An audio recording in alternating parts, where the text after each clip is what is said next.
আমার মনে হয় সংবিধানে এরকম হয় না, বা দলের যে সংবিধান রয়েছে বা আমাদের তৃণমূল কংগ্রেসের যে লিগাল পয়েন্ট সংবিধান, তাতে এরকমভাবে কখনো করা যায় না। এবং সেখানে দলের মানে পার্মানেন্ট চেয়ারপারসন হিসেবে মমতা বন্দ্যোপাধ্যায়কে রাখা আছে।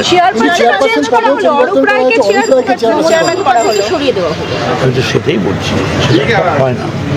এগুলো যখন কোনো দলে বিদ্রোহ হয়, কোনো রকম দলের মধ্যে নানা রকম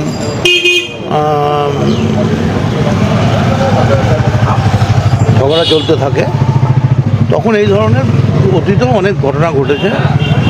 ইন্ডিয়ান ন্যাশনাল কংগ্রেসেও অনেক ঘটনা ঘটেছে, সিপিএমও ঘটেছে, সিপিআইতেও ঘটেছে, নকশালেও ঘটেছে।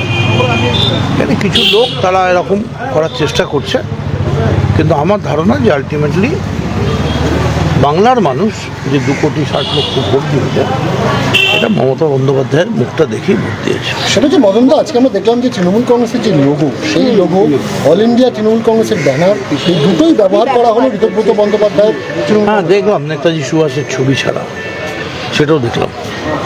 21শে জুলাইয়ের ভবিষ্যৎ কি হবে? আমি তো নেতাজি নিয়ে কথা বললাম।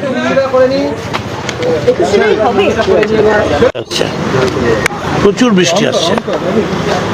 মানে আমি কালকে একজন মহিলা অফিসার বলছিলাম, শুনছিলাম, প্রায় 10 মিনিট ধরে একটা টিভিতে বললো, এই চ্যানেলে, কি সাংঘাতিক পশ্চিমবঙ্গে গাঙ্গ, বর্ষা, নিম্নচাপ, ঊর্ধ্বচাপ। দেখা যাক, তারপর তো 21শে জুলাই আসছে, এখনো পুরো 1 মাস বাকি।